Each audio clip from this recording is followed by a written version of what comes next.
ఏం కావాలి? మీతో కొంచెం మాట్లాడాలి. నాతోనా? ఏమిటో చెప్పండి. ఆ రంగారెడ్డి ఎవడు? ఎలా పోయాడు?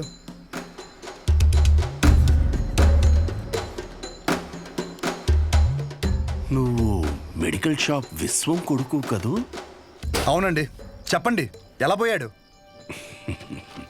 ఇప్పుడు ఆయన గురించి నీకు తెలుసుకోవాలని ఎందుకు అనిపించింది? ఆయన పోయాడు సరే, ఆయన ప్రభావం నా జీవితం మీద చాలా ఉంది. చెప్పండి స్వామి, ఆడ ఎలా పోయాడు?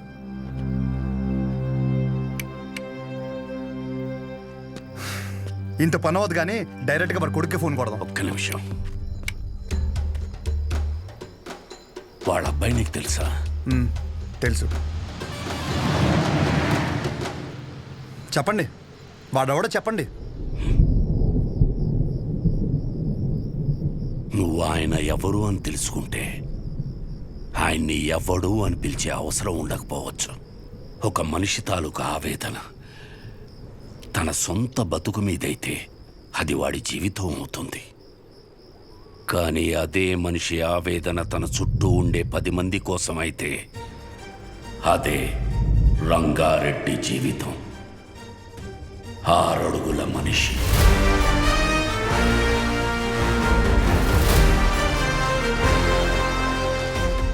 పదునైన చూపు. తప్పు చేస్తే ఎదుటోడు ఎంత తోడైనా సరే ఎదురెళ్లే మనిషి. 10 మంది బాగు కోసం బతికిన మనిషి. ఎవరికి ఏ చిన్న కష్టం వచ్చినా ప్రతి ఒక్కరి అడుగు రంగారెడ్డి ఇంటి వైపే ఉండేది. కానీ ఆ రోజు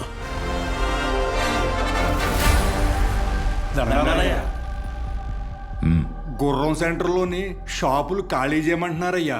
ఈ విషయం నాకెందుకు చెప్తున్నారు? ప్రతిదానికి నాకేంటి సంబంధం? నేను చేయలేను. కావాలంటే కోర్టుకెళ్ళండి. మా గురించి మీరే మాట్లాడాలయ్యా. కష్టం. నేనేం చేయలేను. ఇబ్బంది పెట్టకండి. బయలుదేరండి. అయ్యా షాపులే మాకు ఆధారం అయ్యా. అయ్యగారిని నమ్ముకుని వచ్చాం కదరా. కోర్టుకి లెటర్ పెట్టుకోవాలా? ఇది మనకు తెలీదా? ఈ మాత్రం దానికి షాపులు కట్టేసి వచ్చాం. రంగా, అనుక్షణం నువ్వు వాళ్ళ గురించే ఆలోచిస్తావు. అలాంటిది వాళ్ళు తిట్టి పంపించేశావు. ఏమైంది నీకు? జనాలకు ఏదైనా సమస్య వచ్చినప్పుడు ఒకడండగా ఉన్నాడంటే వాళ్ళు పోరాటం మర్చిపోతారు. సమస్య వచ్చిన ప్రతిసారి వీడి వైపు చూస్తారు. జనాల కోసం ఒకడు బలంగా నిలబడితే అది బలం అవ్వదు, బలహీనత అవుద్ది. సమస్య వస్తే వాళ్ళు దానికి ఎదురెళ్ళాలి కానీ ఒకడి కోసం ఎదురు చూడకూడదు. పద, బండితి. ఎక్కడికి? ఎమ్మెల్యేని పలకరించొద్దాం. రా. షాపులు మొత్తం ఖాళీ అవ్వడానికి ఒక 20 రోజులైనా పడుతుంది. షాపుకు లక్ష్య ఇచ్చి దండం పెట్టేయడమే. మీరు క్యాష్ రెడీ చేసుకోండి. ఎవర్రాది?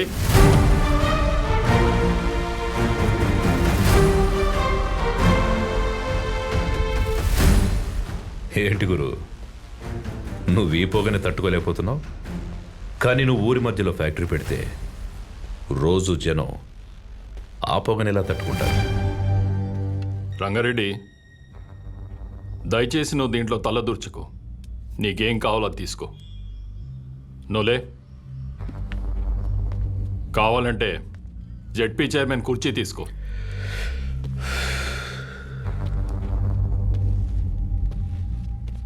నేను జనాల కష్టాలు మాట్లాడడానికి వచ్చాను. కుర్చీలో కూర్చొని కబుర్లు చెప్పడానికి రాలేదు. మొత్తం 140 షాపులు ఇక్కడ ఖాళీ చేస్తే ఎక్కడికి వెళ్తారు? ఊరి చివర కాంప్లెక్స్ కట్టిస్తాం. ఊరి చివర అంటే ఇప్పుడు మెడికల్ ఎమర్జెన్సీలో మందులు కావాలంటే అంత దూరం పరిగెట్టాలా? కాంప్లెక్స్ కట్టేంత వరకు జనాల వ్యాపార పరిస్థితి ఏంటి? ఏదో ఒకటి చేసుకుంటారు. వివరంగా ఒక మాట చెప్తాను విను. ఆ గుర్రం సెంటర్లో షాపుల జోలికి రాకు. వాళ్ళ పొట్ట కొట్టకు. ఫ్యాక్టరీ పెట్టి జనాన్ని కష్టపెట్టకు. దయచేసి వదిలేయండి. ఇది నా విన్నపం.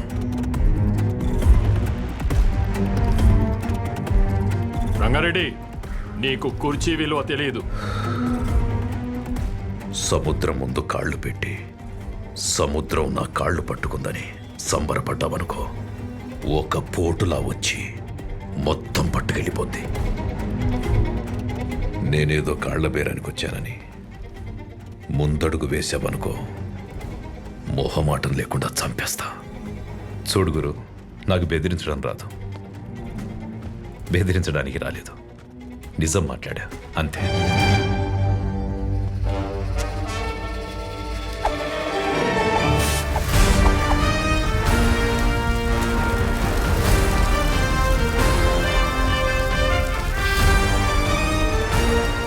అన్నా జనాలు కోర్టుకు వెళ్తారంట అన్నా.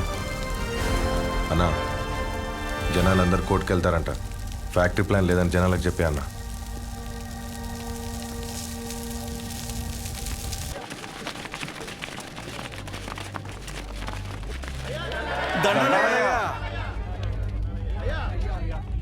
ఆ, ఫ్యాక్టరీ వస్తే మన వాళ్ళందరికీ ఉద్యోగ అవకాశాలు వస్తాయనుకున్నానే, కానీ పొల్యూషన్ పెరిగి ఊర్లో వాళ్ళందరూ అన్యాయం అయిపోతారని బాధేస్తుంది. అందుకని కష్టపడి మీకోసం ఆ ఫ్యాక్టరీ ప్లాన్ లేకుండా ప్రభుత్వంతో పోరాడి మరీ ఒప్పించాను. సంతోషం అయ్యా.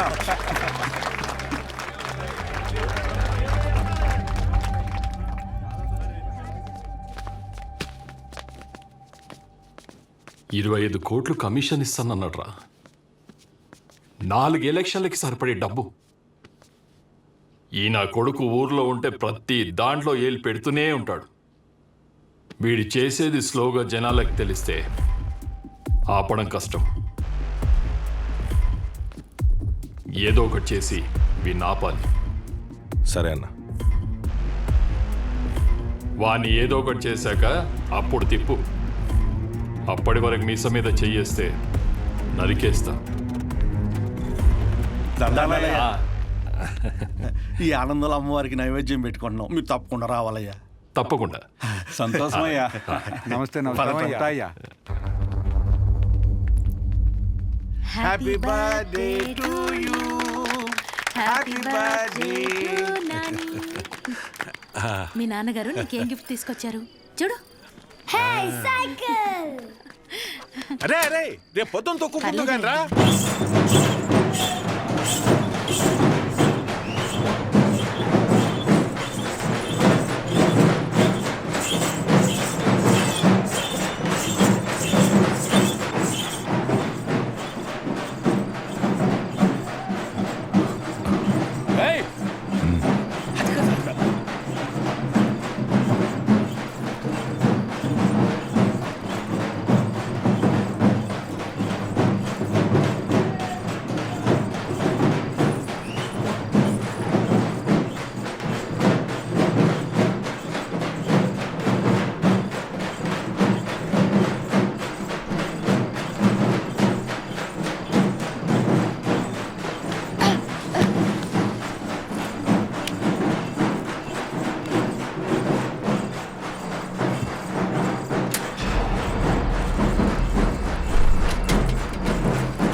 శివయ్య, చెప్పురంగా.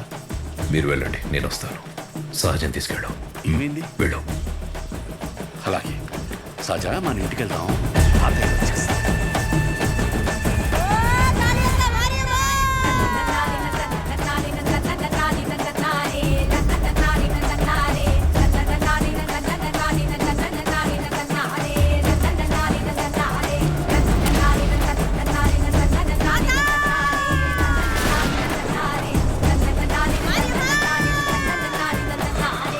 మొహమాట పడకండి, రండి.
అలా ఆయన నిన్ను కాపాడబోయి ఆయన చనిపోయాడు.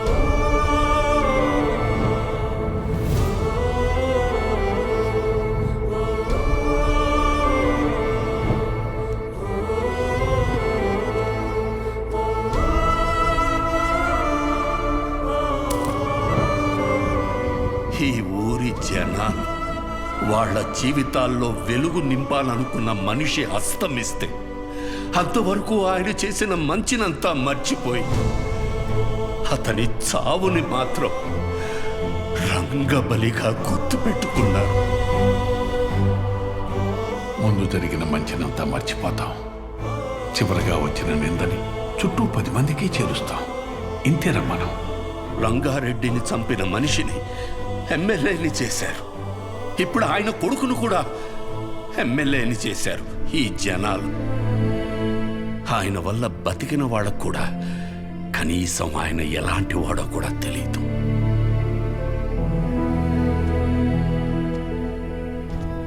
ఆయన ఏ పని చేసినా 10 మందికి ఉపయోగపడాలనుకుని చేసిందే కానీ 10 మందికి తెలియాలని ఎప్పుడూ చేయలేదు.